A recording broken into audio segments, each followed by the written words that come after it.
Hey folks, Real Honesty with Jarmitlin. I'm Jarmitlin.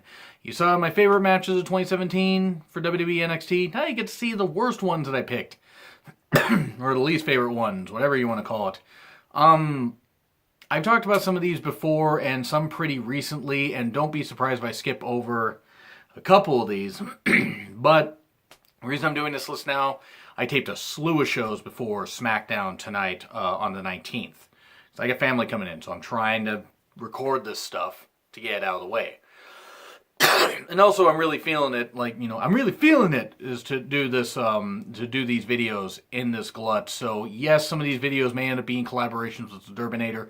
I may end up shooting them by myself. I'm really just trying to get these in the can and then just go from there. Because I want to spend time with my family. So with the exception of the Raw Christmas and the SmackDown live, show right after Christmas, and then the first Raw and SmackDown of the new year, I'm probably going to be taking a lot more time back, scaling back my shows and everything to just, spend time with my family and just kind of relax a bit. So anyway, thanks guys for sticking along for this ride. Now, here we go. Number 10, Zayn and Owens versus Nakamura and Orton at WWE Clash with Shane and Bryan as the refs. This was a hot fucking mess. This was bad. I mean, I understand what they were trying to do, but instead of having the focus be on the refs, it should have been on the action. And sorry, this was WCW 2000 levels of bad. It just was. It's like, with all these great talents, Orton's a great talent. Orton just hasn't given a shit since about 2012. Well, 2013 maybe. I was not invested in this at all. And Bryan doing the fast count, okay, good. I guess it's going to lead to Bryan and Shane having a feud. Possibly having a feud in the Mania. Because I think they're going to clear Daniel Bryan. They're going to have to. Because otherwise he may leave. And they might use him as a special, attraction to wrestle. But I was not invested in this match at all. It was not good. Not good at all. It just wasn't. I was disappointed in it, and for what it was, for all this talent, it pissed me off how bad it was. Number 9, Orton versus Rusev at SummerSlam. It was 10 goddamn seconds. Rusev beat on Orton, rings the bell, RKO, 1, 2, 3. Seriously, for fuck's sake. And people wonder why, WWE builds stars. No, they only build the stars they want to. That's why Reigns is there. Rusev, I'm not saying Rusev is as great as Reigns, or as marketable. But you're telling me Rusev couldn't have been a WWE champion by this point? He could have. But no, they had Orton do it. They had Orton beat him. I'm sorry. I can't wait for Orton to retire because I haven't given a shit about Orton for months. If not a couple years. Number 8, Reigns versus Cena at No Mercy. Fucking hell was this disappointing. My God, this was disappointing. It was slow pace. I didn't expect flips and dives and this kind of stuff or whatever, but Cena was phoning it the fuck in. He was. For all the big clash that they built up for this, it was not good. And Reigns winning, it was just winning in such a lazy fashion. That spear of his is absolutely fucking horrendous. It's gotten worse as the years have gone on. I wasn't invested in this. I just wasn't. I didn't see the big appeal with it, but I figured, okay, I'm going to give it a chance. Within the first few minutes, I'm like, oh crap, this is going to be horrible. And it was. It was slow-paced and monotonous. And, oh look, Reigns wins. Hooray. It wasn't good. I know Cena's going off to do some movies and stuff like that, but if he ain't even going to fucking look like he's putting in the goddamn effort anymore in these matches, at least in these later matches. He put in a great effort against AJ Styles at the Rumble, and that made my best matches of the year list. If he's not going to put in the effort anymore, they need to just stop having him fucking wrestle. I know he's a box office attraction, but good lord. If he doesn't want to wrestle anymore and wants to go off and do movies, good for him. I just have no desire to see him if he's not going to put in much of an effort. He barely put in damn effort on the SmackDown Survivor Series team.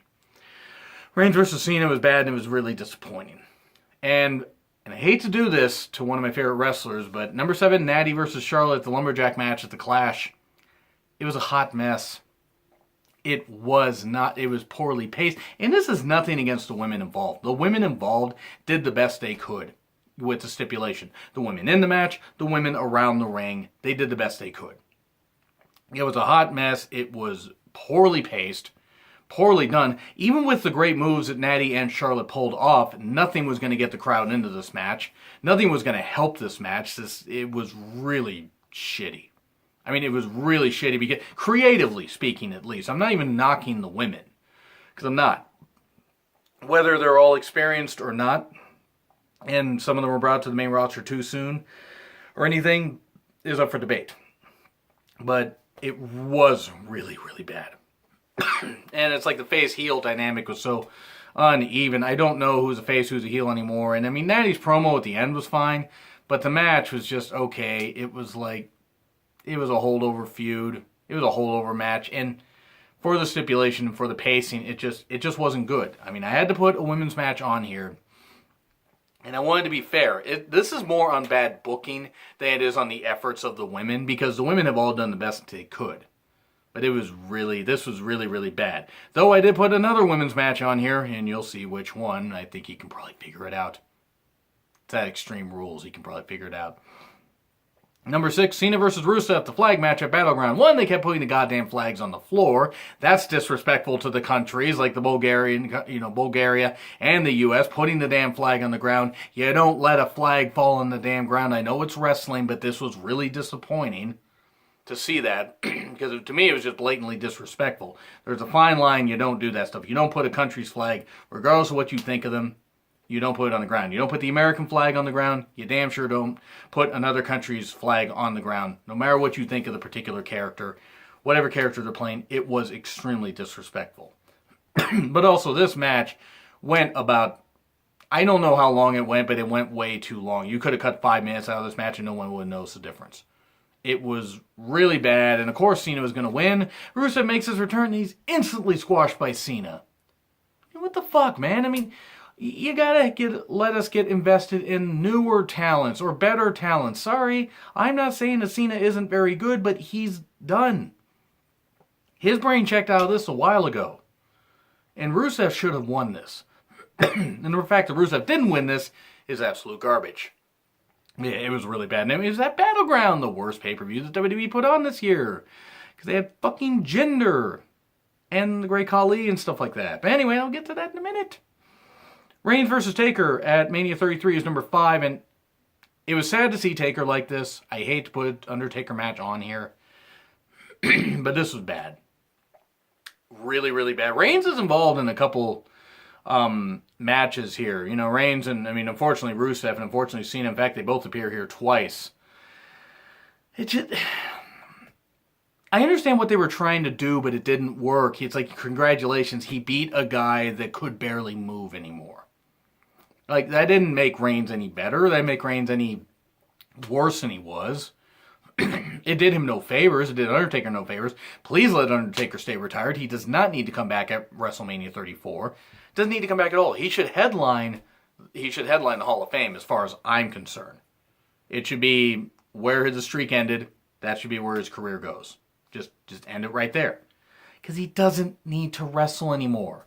With a new hip or without a new hip, the guy doesn't need to wrestle anymore. He's given everything he has and then some. But as for this match, it was really shitty. It was a horrible way to end Mania. I get why they had Mania if it's Undertaker's last match, but besides that, this had no business being anywhere other than the middle of the card. If it hadn't been for Taker losing, it would have had no business being there, because Reigns didn't deserve that spot, and Taker, I mean, I love Taker, but this match did not deserve to be there. But it was his last match, so I get why it was the main event, but it was just really bad. Maybe it didn't help the Mania was about 5,000 years long, but it wasn't a very good match. Number 4, Big Cass versus Big Show at SummerSlam with Enzo stuck in a shark cage. The only thing I'm disappointed by, besides the fact that this match even exists, is that Enzo didn't squirm out of the cage, fall down, and shatter his ankle so he could never wrestle again. Yes, I hate Enzo, and I hope that he's never allowed to wrestle in 2018. They strip the title from him and make him a manager, and he's never allowed to wrestle. Just get the shit beat out of him every single week, because that's what he deserves. Yeah, they got me. They got me to hate on Enzo. Congratulations, WWE, you played me as a fan. Well, you got me to hate a guy that doesn't belong in the goddamn wrestling business and never did. Now, anyway, Big Cass versus Big Show. One, I mean, Big Cass got injured soon after this anyway. I mean, it wasn't during this match. I think it was like soon after. But this match did not need to happen. You didn't need Enzo in the damn Shark Cage. You could have Big Cass versus Big Show and just had that happen. And have Big Cass just boot Enzo, hit a big boot on Enzo on the outside or off the apron, and send Enzo into the barricade. Maybe he could have somehow got knocked out by a ring rope because that's all Enzo can do in a goddamn ring. But it was just bad, slow pace. Big Cass won, cool, whatever. Number 3, Alexa versus Bayley kendo stick on a pole match at Extreme Rules. No, Russo was not booking. Russo is probably familiar with seeing women with on poles. That's probably the only way he got any. Sorry, I'm just saying, I don't like Russo at all. You would think Russo was back booking with how these women were booked here. Alexa versus Bayley, though, this feud was doomed from the start. I mean, it wasn't so bad at Payback. That wasn't so bad. I wasn't upset with Alexa winning.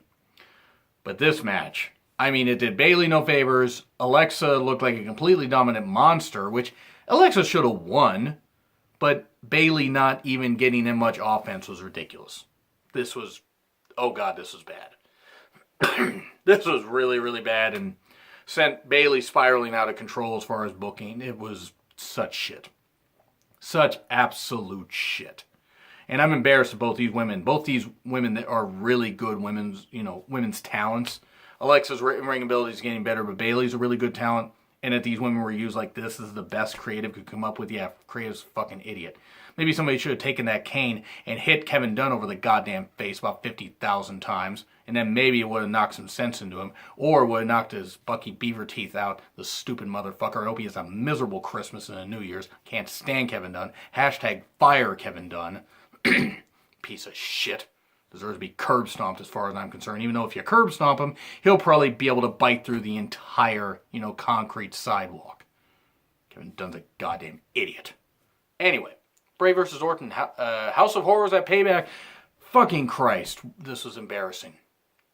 God damn it, this was embarrassing. What was this? It's a dilapidated fridge. This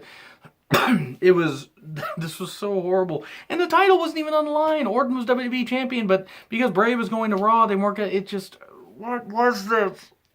What even was this? I know that it was supposed to be for comedy, and yes, but Bray winning, okay, great, Bray won. He never got his one-on-one rematch for the championship. That I recall. I mean, I don't think he did. Ugh, it was terrible. I mean, what the fuck? And then it ended in the ring later and Bray won, and okay.